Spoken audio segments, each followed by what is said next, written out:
¿Pueden los laicos llegar a tener una vida espiritual intensa y profunda? Es una pregunta que vale la pena hacerse y es una pregunta que todos en algún momento tendremos que plantearnos porque tiene que ver directamente con la forma en que estamos viviendo nuestra fe. Para ello, en este episodio voy a comentarles sobre la obra de una mujer que no solamente fue una gran santa y una gran mística, sino que fue una laica que ante todo se dejó transformar por el amor de Cristo. Veamos de quién trata.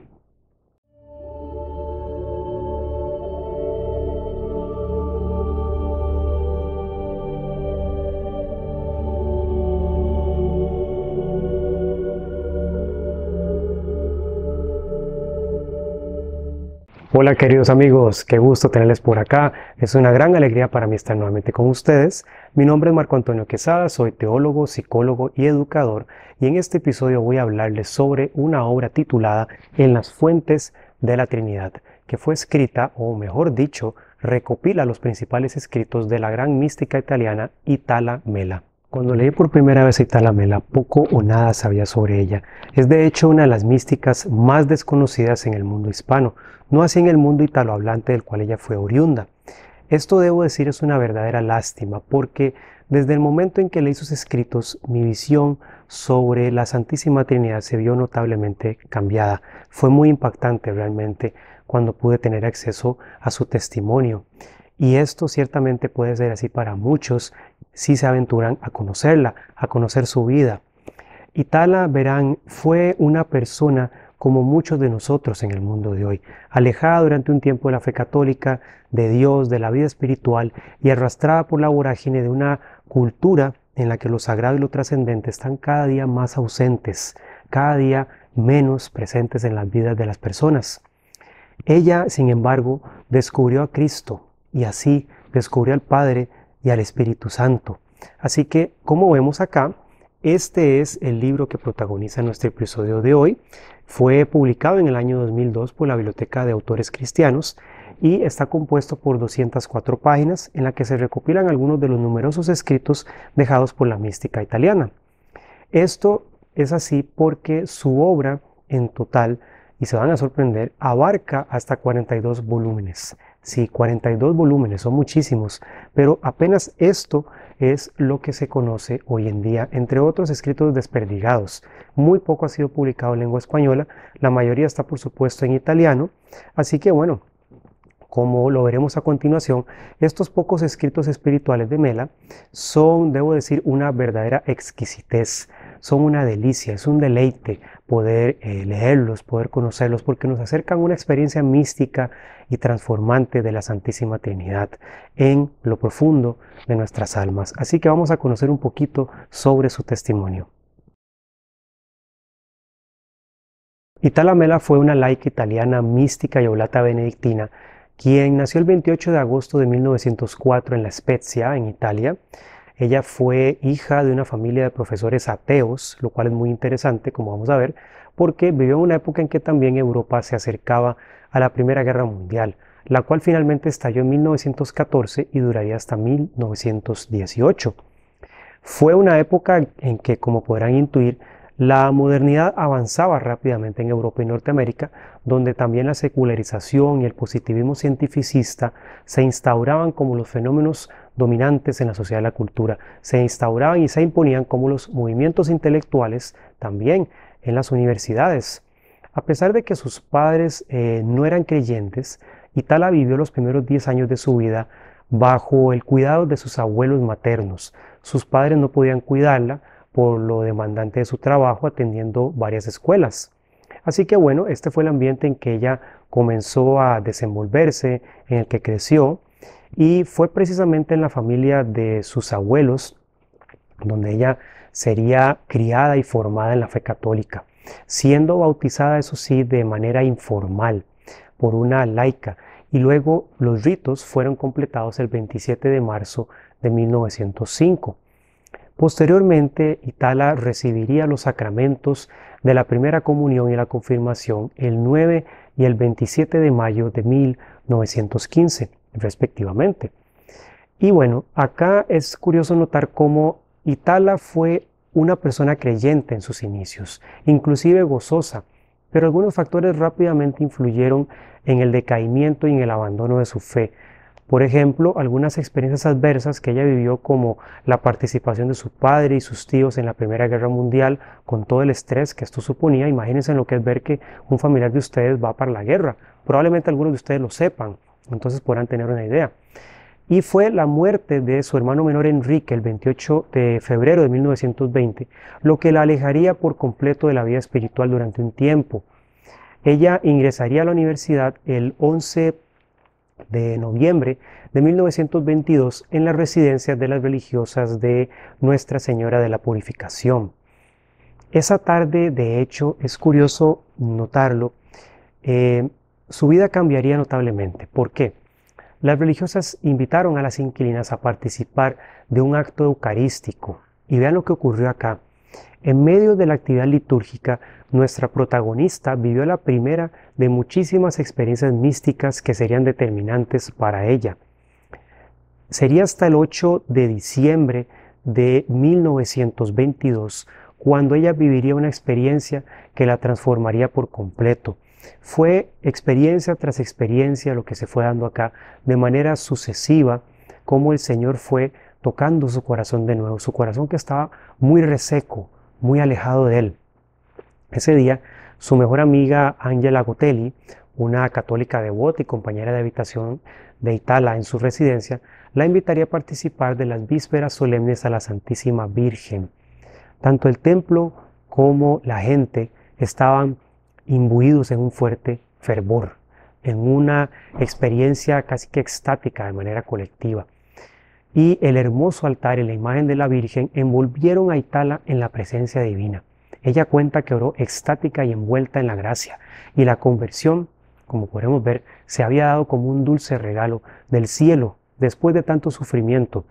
Y no obstante, aún así, los inicios de su vida espiritual no dejarían de estar permeados por la aridez espiritual, por la incertidumbre, porque a pesar de que Itala vivía la Santa Misa con gran devoción, por su amor a la Eucaristía, habría periodos de frialdad, periodos de oscuridad en su alma, que ella relataría de una forma muy vívida en su biografía.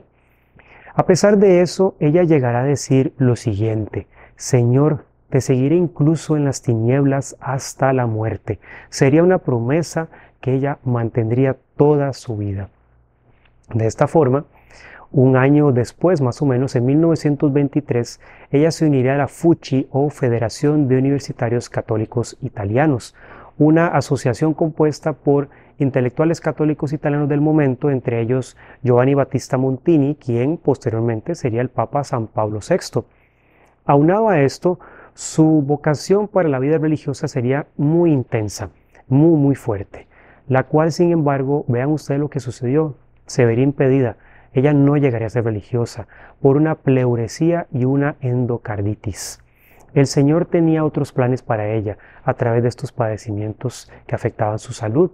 Ella no desistió aún así hasta convertirse en oblata benedictina el 4 de enero de 1934, comprometiéndose desde ese momento a difundir la espiritualidad y la mística católicas, especialmente la verdad de la inhabitación de la Santísima Trinidad en el alma. Esto es uno de los misterios, si no el mayor misterio de nuestra fe, y que sin embargo es muy poco conocido entre los fieles. Los próximos años serían de una fecunda vida espiritual, pero habitada también por muchos sufrimientos, tanto físicos, por su enfermedad, como por la lejanía y las incomprensiones de sus directores espirituales, quienes fueron muchos, algunos de ellos importantes obispos del momento. Algo hermoso de Itala es que ella fue una mística que se desenvolvió en un ambiente universitario moderno. Ella fue una profesora universitaria, una brillante académica que integró la vida espiritual con el ejercicio de la docencia y el apostolado entre los jóvenes, así que se trató de una mujer brillante, una mujer sagaz y con una excelente educación. Fue una mujer muy culta.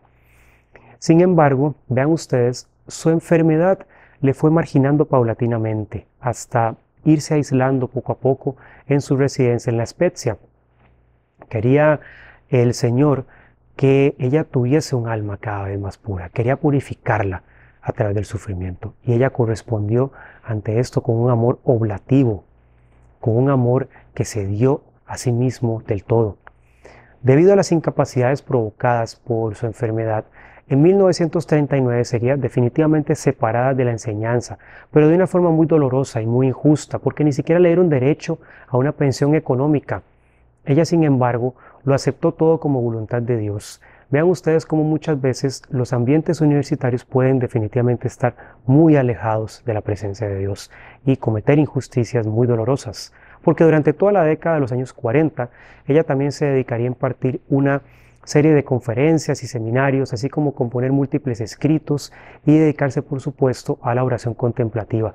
Estas injusticias no la detuvieron, más bien acrecentaron su amor a Dios y evidenciaron la pobreza humana a su alrededor.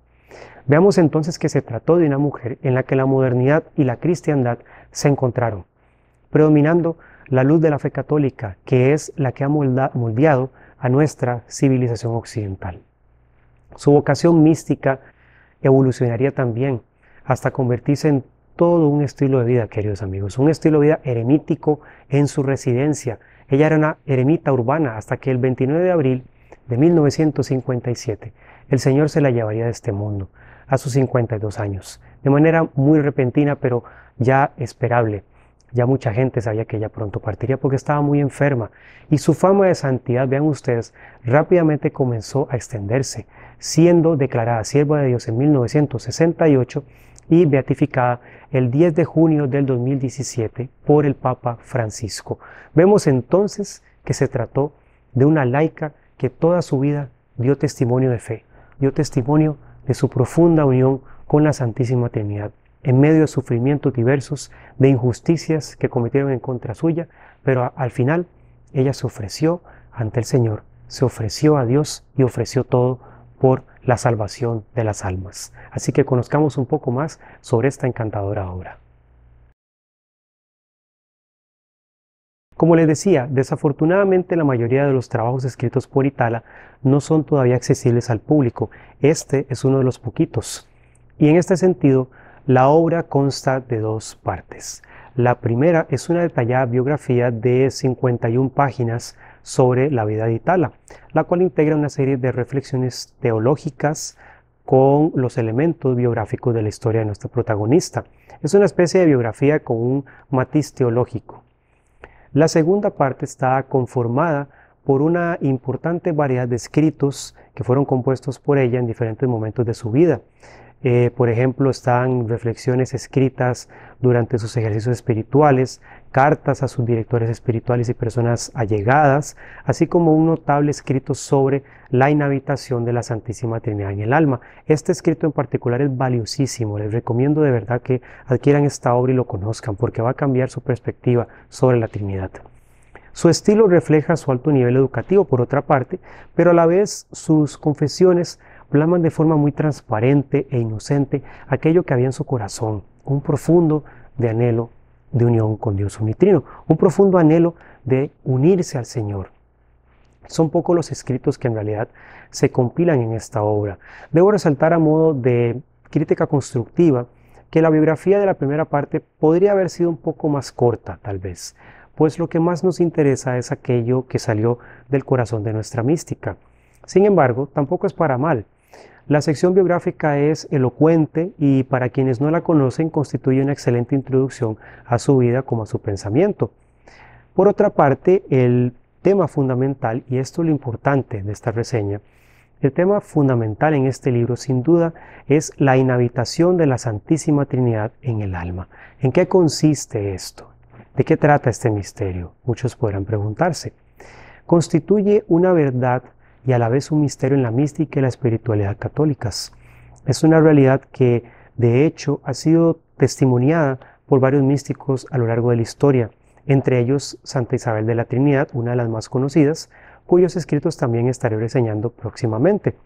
Así que bueno, preguntémonos nuevamente, ¿de qué trata este misterio? Bueno, la inhabitación de la Santísima Trinidad en el alma se refiere a la experiencia mística en la que las tres personas divinas habitan en el alma, eso sí, cuando éste se halla en un estado de gracia que es continuo.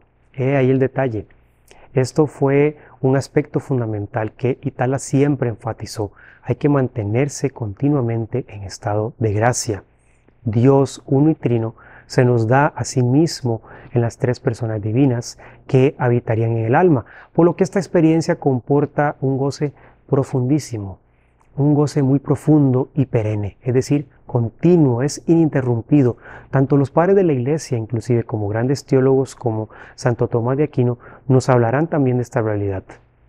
El alma en gracia no puede, eso sí, poseer a las tres personas divinas. Es un detalle importante, no se puede poseer a Dios unítrio, pero sí se puede gozar de su presencia, lo cual se da de un modo perfecto en el cielo, por supuesto, a través de la visión beatífica, pero en esta vida terrenal se da por medio de la gracia santificante, un concepto que podríamos conocer en algún momento, por supuesto.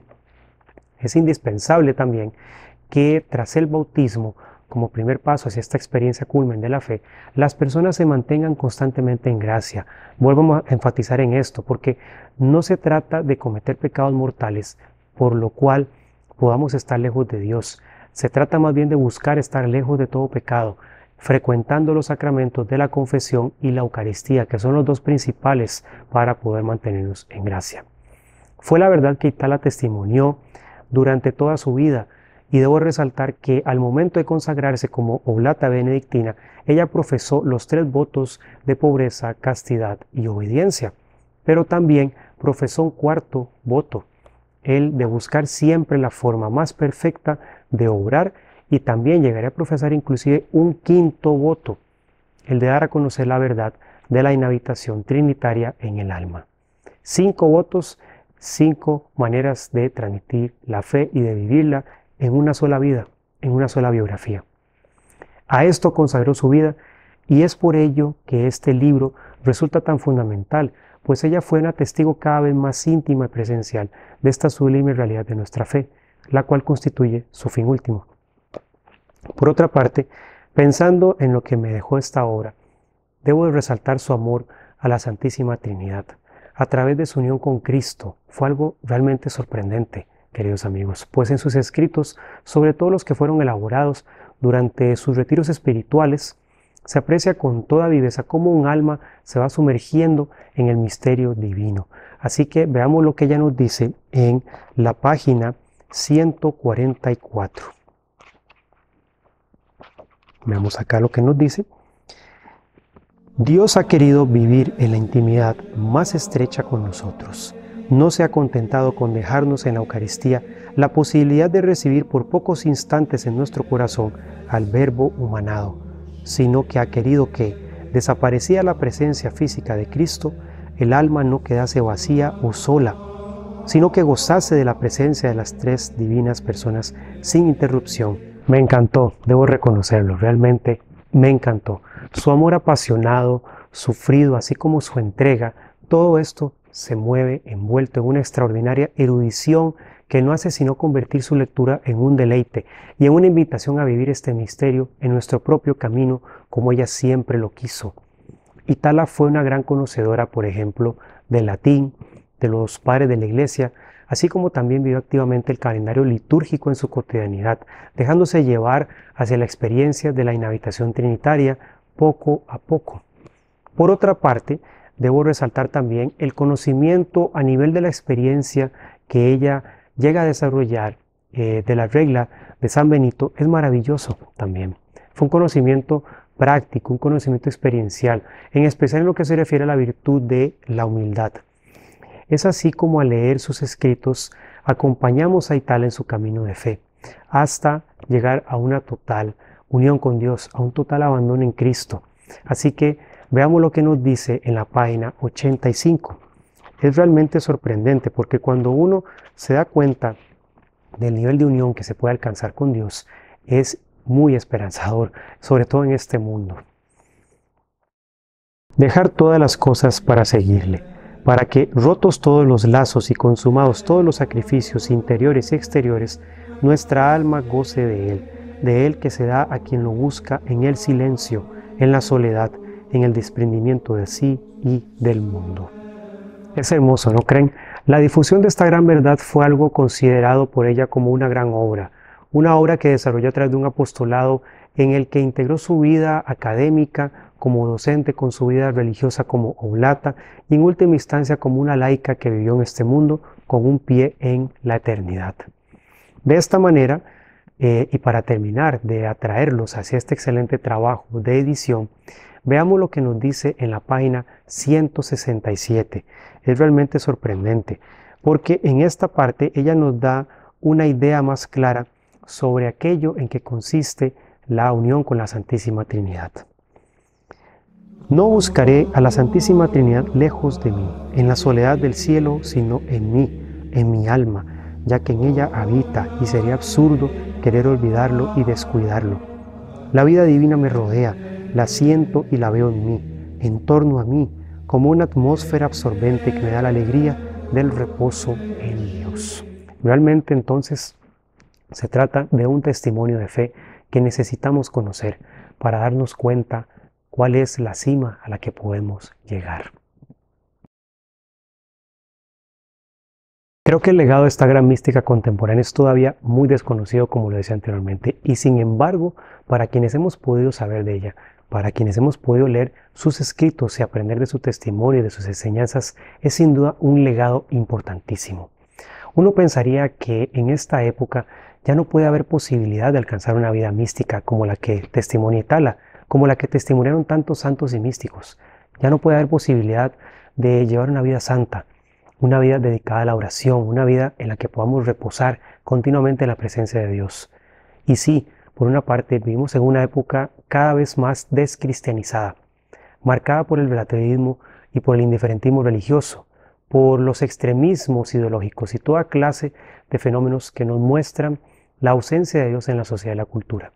Sí, todo esto es cierto, pero es precisamente en este punto en el que Itala nos desmentiría, porque, al menos como yo lo veo, en ella podemos hallar un testimonio realmente inspirador, que nos muestra que sí es posible vivir una vida santa, llevar una vida completamente entregada a Dios. Ella fue una laica, fue una profesora que se movió en un ambiente muy secular y aún así pudo tener una vida oculta, una vida interior riquísima que nos compartió en estos escritos. Como bien lo decía San Pablo VI, la historia espiritual de Itala Melá solo puede ser recogida con atención y con reverencia, pues se trató de un alma entregada por completo al amor de Dios y que nos mostró que en última instancia estamos llamados a amar al Señor por quien es Él, por quien es, simplemente por eso, simple, profundo y desafiante. Para los laicos, creo también, esto constituye un referente, ella constituye un referente definitivamente, que podemos conocer mejor, porque fue una persona como cualquiera de nosotros, inserta en el mundo y que sin embargo fue dejando un perfume de santidad por donde pasó. Su testimonio perfuma toda nuestra vida, si realmente nos sumergimos en él. Por todo esto recomiendo encarecidamente, muy encarecidamente este libro. No se van a arrepentir, se los aseguro. Si alguien tiene interés en otras obras de Itala, les recomiendo también de momento esta que he reseñado porque es la única que he podido conseguir en lengua española. Otras obras que se han editado se encuentran sobre todo en inglés y en italiano, así que bueno, para quienes leen estos idiomas podrán definitivamente hallar obras de Itala que les encantarán. Muy bien, queridos amigos, entonces esto sería todo por ahora. De verdad que me ha encantado poder compartir esta estimable obra, así que si están interesados en estas y otras temáticas, pueden visitar mi sitio web en el que se encontrarán con varios artículos y demás contenidos sobre la teología, la mística y la espiritualidad católicas. El enlace al sitio se encuentra en la descripción del video y así también, y por si lo desean, pueden suscribirse a mi canal. Saludos y que estén muy bien.